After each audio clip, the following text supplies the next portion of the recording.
guys, and welcome back to another White Coat Chat with Hey Dr. Helene. So we are going to jump right back into these questions on the Q&A vlog. If you have not watched part 1, be sure to stop this video, go and watch part 1, and then come back to this video. If you already done that, then go ahead and keep watching. How did you balance getting a pet in med school? So my little dude Ollie, he's just chilling, but I actually grew up having a few cats, and so I wasn't like completely naive to having a cat. But the thing about cats, they're so low maintenance. My cat has an automatic pet feeder, so it feeds him twice a day. He has water that automatically refills as well. And then he has his litter box where he goes to the bathroom. So truly everything in the apartment is like everything that he needs. He has his toys, he has his scratching post. Sometimes I'll open my balcony door and like let him go on the balcony, and then he'll come in when he's done. But other than that, it's been very easy. What has been the most rewarding experience for you in this journey so far? Ooh, that's a good question.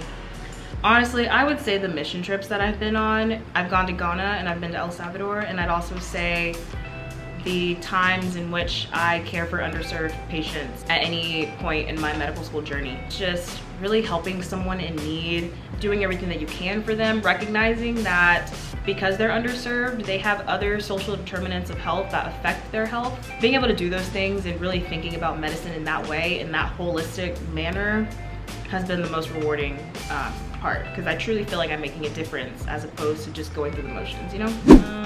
Who was your favorite classmate in medical school and why was it Kendall? We're moving on. How did you decide EM was right for you? So I actually have a whole YouTube video. It's another White Coat Chat, I think. How did you adjust to your clinical years, and what advice do you wish you got before starting third year? So for me, I think I adjusted to my clinical years pretty well. I think that's the part of med school in which I really shined. The only adjustment I would say is learning how to study while you're actively working was different. Whereas in your first years of med school, you can just choose your schedule. You go to class, don't go to class, study in the morning, study at night, whatever. But now it's like, okay, you have to be at the hospital from this time to this time, and then you kind of have to fit in studying. So I think that was the biggest adjustment for me. And what advice I wish I would have gotten would have been to start doing UWorld questions early. Is it feasible to pursue medicine and get married and have kids? This is also a good question, and it kind of relates to the previous question that someone asked me about having kids. I will say that I can't answer this question from personal experience, but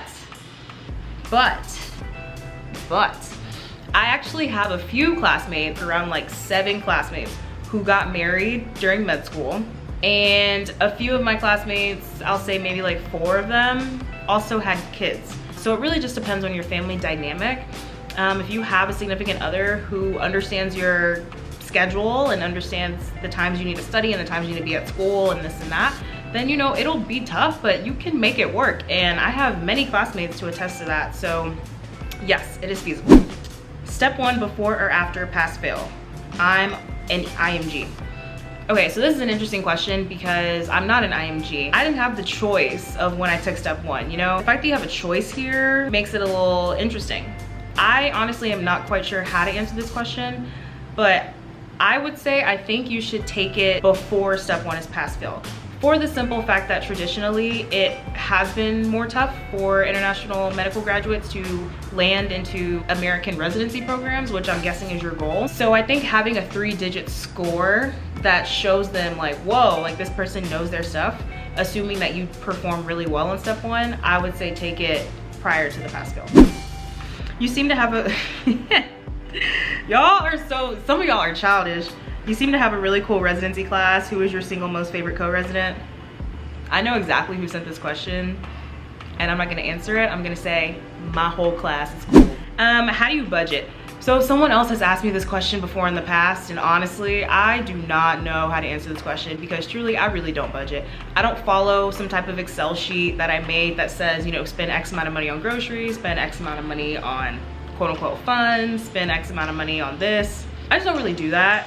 I am an innate frugal shopper. I have always been. My family calls me cheap, and that's just it. I honestly don't go out that much And when I do, I find every way not to pay for parking. But I will say in residency, I'm gonna try a lot better at budgeting, just because, you know, I'm getting a salary and I should learn how to manage my money prior to becoming an attending. I mean, the first 2 years of med school, I had a roommate. So my rent was, first year, I think it was like $600. And then second year, it was like $900 maybe. Now it's about like $1,300, $1,400. But I haven't really had to struggle for money. Granted that I do have parental support, so like my dad pays my car note, my mom pays my electricity and Wi-Fi. I'm not the best person to really ask about budgeting. I'm sorry. Can you talk about your reflection on Morehouse in depth? Like, how was your 4-year experience? I think that's also a really good question, but honestly, it's really loaded. And there's so much I could say about Morehouse, and it would just be too much for this video that's already long. I hope y'all been drinking through this video, because it's been, whew. But I will definitely answer this in a separate video. What is one thing you love about the school and one thing you did not like? Again, I'll answer that in that same video at a different time. Have you experienced difficulty or discrimination interacting with your colleagues across racial backgrounds? Wow, y'all are getting deep with some of these questions. Okay, personally, because I went to Morehouse and I went to an HBCU med school, there were a lot of people around me, classmates, faculty, people in leadership roles, that a lot of the physicians that I worked with were Black or some type of minority. So there was not much discrimination to be had in this kind of setting. However, I'm definitely friends with a lot of med students who don't go to an HBCU medical school, and they have had discrimination in their medical school. For example, one of my friends goes to med school. The majority is white, and essentially during her rotations, they basically treated her as if she did not exist. They would ignore the things that she would say. Her attending would like say some real sly and jaded stuff. Like, that stuff does happen. And honestly, once I start residency, I'm sure it may happen a little more, and I wouldn't be surprised if it did. Any advice for students interested in the school? I will actually answer that question in that same video that those other 2 Morehouse questions were about. So I got you. Any advice for a bioengineering psych double major wanting to go to med school? And someone also asked me any advice for a freshman in college wanting to be an ER doc. So basically, advice for y'all right now in college is just focus on your classes. Focus on trying to get the best GPA that you can. Focus on doing well in your grades. Focus on doing extracurriculars that are things that you like, but also things medically related. Focus on getting some shadowing experience. Focus on your MCAT when that time comes. So right now, my advice to you is just be present in the stage that you're in right now. So college, you know, you have to go through college to get to med school, right? So you want to put your best foot forward. So focus on those things that I mentioned. And when you get to that stage of, okay, I'm about to apply to med school, then your focus will shift. But for now, it's just getting a good application, getting yourself set up to apply to med school in the future. And also some other advice I have for you, do not compare yourself to others. Do not compare yourself to others. Matter of fact, I need some more drinky drink on this topic. Woo! Lord knows. Woo, child. That is something that, at any part of your life, is something that you do not want to do. That will only steal your joy. If you're too busy looking at what someone next to you is doing, you're not going to be focusing on yourself, and that's such a disservice to you. And the thing is, everybody's path to medicine is so different, but so unique to them and individualized for them. So it doesn't matter that I was a traditional student and I went to med school straight out of college. More than half my class had gap years, and they did some amazing things in their gap years, whether they taught for Teach for America, whether they did research, whether they did a post-bac, whether they took the MCAT 3 times. It literally doesn't matter, because their story is unique to them, and that's gonna be a future testimony. Jesus Christ, we love you, God! So please don't compare yourself to other people. In undergrad, people try to brag about, oh, I got this on the MCAT, and oh, I have a 4.0 GPA, and oh, I have like 20,000 interview invites. Like, just tune them out and just focus on yourself, because that is what matters. And honestly, everything else is just things to distract you that you don't need in your life anyway. The last piece of advice I give is, when you take exams, take them with intention. And what I mean by that is, I had a mentee at one point who was also one of my friends, and she asked me when she should take the MCAT.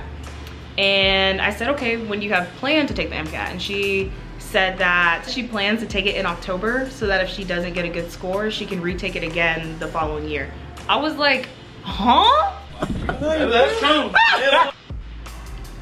true. Girl, you haven't, stop. If you're planning to take a test and not do well, you're already not setting yourself up for success. Why are we talking to ourselves like that? Prepare well for the first time. Take it when you are ready. You know, let's not do this whole, oh, if I fail it or if I don't do well, I can just take it again. No, like, take your exams with intention is such a word.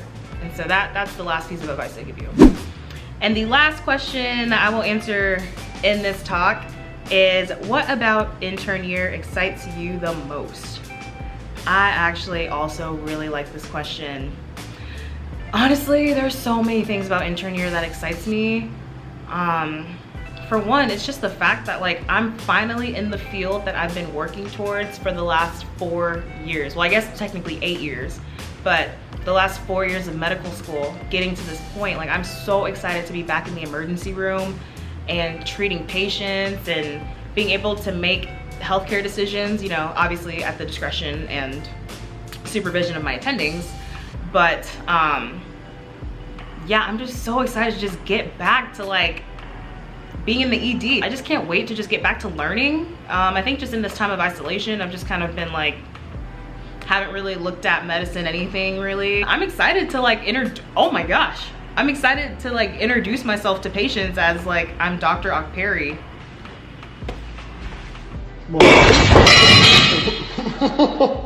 Oh my goodness. I'm the doctor now. Whoo, child. There's no more, oh, hi, I'm Helene. There's no, oh, let me go grab my attending. I'm just a student. Like, oh my gosh, this is insane. I'm gonna be the doctor. Wow, that is wild, but it's so, so exciting. Ah! But, you know, just patient management, just learning about the field of emergency medicine, seeing where I fit, finding my niche, whichever way people say it, I don't know. And just excited to just go back to patient care. I have not seen a patient in I don't know how long. So finally going back to that and just having the fantastic team at Emory to be there and help guide me through residency. Oh, honey, all of it is exciting, okay? Honestly, you guys, thank you so much for sending me all of these questions. So I hope that you had your wine or your beer or whatever, orange juice, water that you were drinking during this video, and that, you know, yeah, you just had a good time with just learning more about me. If you like this video, just go ahead and give it a thumbs up. Comment anything that was interesting to you below or that you didn't know about me. If your question was not answered in this video, put it below and I will be sure to answer it in the comments section. Share this video with any other students that you think may be interested. And definitely don't forget to hit that subscribe button, girl and boy. Just stay tuned. More videos are coming, okay? They are coming. They are recorded. They are ready to drop, okay? Like, we are doing something in the quarantine. For the people that asked about my cat, you know, I'll go ahead and, come here, buddy. Hey. Okay. So thank you guys so much for watching this video, and I will see you in my next one.